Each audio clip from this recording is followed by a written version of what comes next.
John 10, 1-10.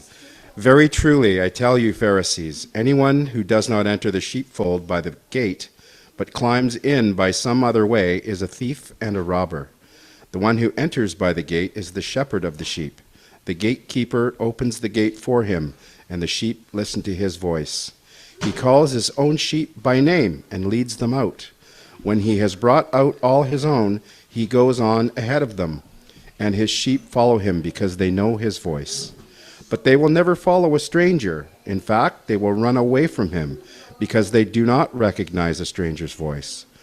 Jesus used this figure of speech, but the Pharisees did not understand what he was telling them. Therefore, Jesus said again, very truly, I tell you, I am the gate for the sheep. All who have come before me are thieves and robbers, but the sheep have not listened to them. Is there and the word then of the Lord? all together? Oh, where's the all together part? I am the gate. I am the gate. Whoever enters through me will be saved. They will come in and go out and find pasture. The thief comes only to steal and kill and destroy. I have come that they may have life and have it to the full. The good news of Christ. Praise to you, Lord Jesus Christ. Thank you, Wade. Thank you, Scott. Good morning, everybody. There's a lot of congratulations that need to happen right now in our church, our mega church. First of all, congratulations to Sarah, who won. Her team won the cheer provincial a couple of weeks ago, and I don't think we did that here yet. So congratulations to Sarah Chu for that. That is so awesome. Congratulations, Sarah. Congratulations to Flo, who is graduating from Regent. And the convocation is next Monday, not tomorrow, but no, is that right? Yes, next Monday. And can people still get tickets? Yeah. So if you want to witness this historic, amazing event, we want to celebrate Flo. That's quite a journey. So congratulations to Flo, and happy birthday. It is a Hinmuller birthday weekend. I think it was Jocelyn on Friday and Dorothy today. So it's mad. And in addition, I just got, this is breaking news. Roland just completed his first 50-kilometer run. And I'm not sure which race it was, but I guess there's a 50K. 50. It says 50. Is that a type? It's not a bicycle. That's on your feet. Yeah. And in brackets, Belinda said it took a bit longer than he was hoping. Oh my goodness. So congratulations, Roland. Happy birthday to Belinda. Happy birthday, or Belinda, to Jocelyn and Dorothy this weekend. So that is so cool. We've just read two scriptures, one at the beginning and one at the end of of our music set. Thanks, Stephen and Karen. Oh, it's so good to hear you guys again. It feels like too long. They both were about shepherds, and some of you have heard my shepherd story, but it's been a long time since I told it, and it just seems to go so well with today's theme. And I'm going to get you to talk to each other in a minute. But to prepare you, I want to tell you this story that happened to me back in 2004.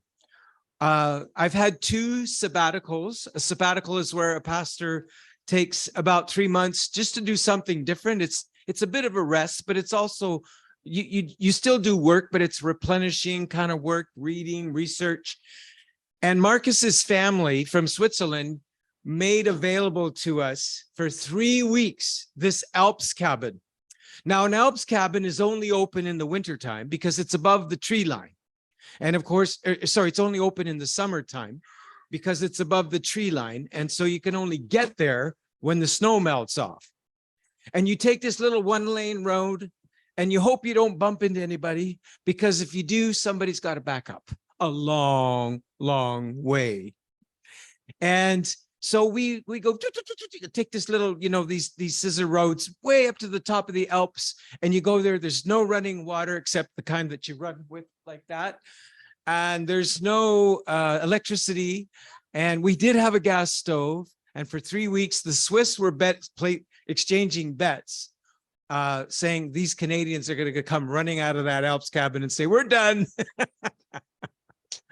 But I fell in love with the place, and Kathleen did poetry, and I walked the high Swiss Alps. It was an incredible experience. But every day in my morning walk, I would pass through the sheep farm. And for the first few days that I went, when I would get close to this flock of sheep, they'd all look at me, and their little bells would go, and they'd start peeing, because that's what sheep do when they're scared.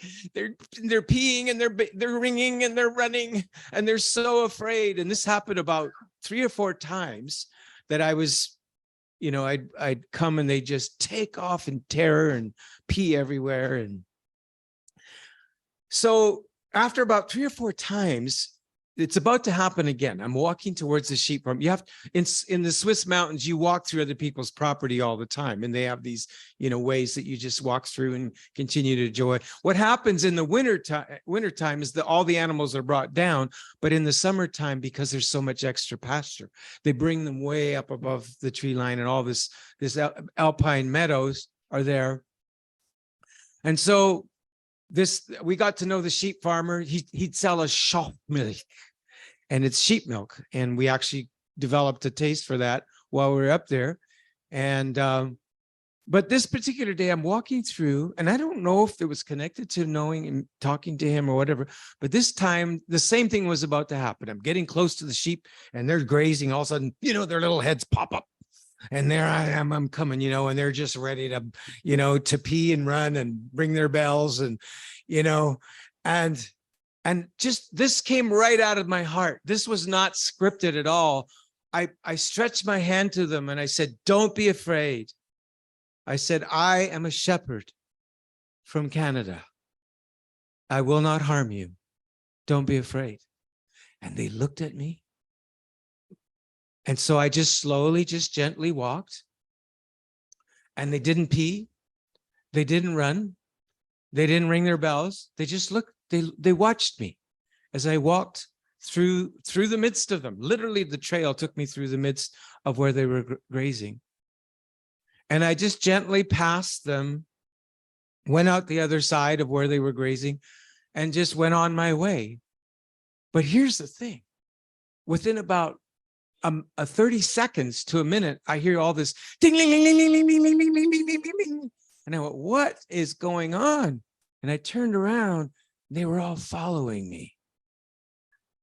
And they followed me and followed me for I had to get through some fences before they stopped following me. And that happened several times while I was up there. So there was something. The reason why I'm mentioning that, because one of the verses that we've just read, Jesus says this, and this is what I want you to talk about for a few minutes. And I think it's even related to our event with Anne-Marie today, which, by the way, this is an amazing story. Just how this meal came together. Anne-Marie being who Anne-Marie is. I mean, she got people involved. She got grocery stores to donate. She got people driving her all over the place, and she's just a walking miracle, really. And so in the verse that we read, if you can take out your reading sheet again and just look at with me from John chapter 10. Of course, thanks, Rick. Was Wooly helping you read, by the way, on the shepherd there? Wooly is Rick's. Yeah, I thought so. Wooly is Rick's little stuffy sheep that he has. I don't know if he appreciates being called stuffy, but that's okay. So there's this remarkable verse where Jesus says, "I am the gate. Whoever enters through me will be saved." Now, whenever you and I read that, most of us, we immediately put on our evangelical glasses when we read that word saved, right? We think about, being saved from sin and saved from hell. But the actual Greek there is whoever enters through me. And you'll remember, I've taught on this before, that shepherds at night would sometimes lay in front of the entrance of the sheepfold so that the predators would stay out and the sheep would stay in, right? They would actually lay down and sleep, right? So when he said, I'm the gate, people would understand that language. They would understand that he literally was the protecting gate at the sheepfold. So Middle Eastern culture would understand that. And then he said, whoever enters through me will be, the actual Greek is safe. They'll be safe. S-A-F-E. And we are living in a world that feels increasingly unsafe. And what touched me about this story about the sheep is they followed me. Why? Something in them said, I'm safe. And that's what Jesus was saying here. He says, those who are my sheep will follow me because I'm safe. And that word safe, when you read, when you think about the word safe, there's the idea of being safe in that you are safe, but the other idea is you're a safe person. That they're both happening there. You're safe. And the fact is if you are safe, then you become increasingly a safe person. The reason we're unsafe persons is because we feel unsafe. It's just all connected. And there's so much trauma and anxiety in our world today. And there's a crisis of trust. I was saying to some of you this morning, one of the things I took from Orange is there's just such a crisis of trust in our culture and institutions, the church, but other institutions too. Over 1 million young people are leaving the church every year in North America because of this crisis of trust. And so a couple things about, I want you to think about trust and talk about it in your group. What makes you feel safe? How has someone made you feel safe in your life? Because trust is built one small act at a time. It's not automatic, is it? It takes time. I don't know what happened with these sheep because that was pretty unusual. But maybe it was just a few days that maybe they were watching me those first few days, right? Maybe they learned. Maybe they saw me interacting with their shepherd or whatever it was. So it didn't happen right away. So, we have to be aware of the fact that even your own lack of, hi, Steph, come on in. Even your own lack of trust issues, don't be hard on yourself if it takes time, right? Maybe there's certain kinds of people you don't trust. Maybe there's certain stereotypes you have. Don't be hard on yourself. It takes time, right? And I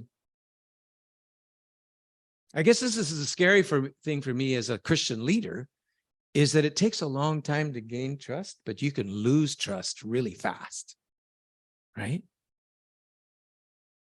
So talk about it with each other, just around your tables, or just organize yourselves as you will for a few minutes. And then I'll call you back. How has someone made you feel safe in your life? Talk about that with each other. And then we'll call you back. And maybe those of you on Zoom, you could just do that as a breakout as well.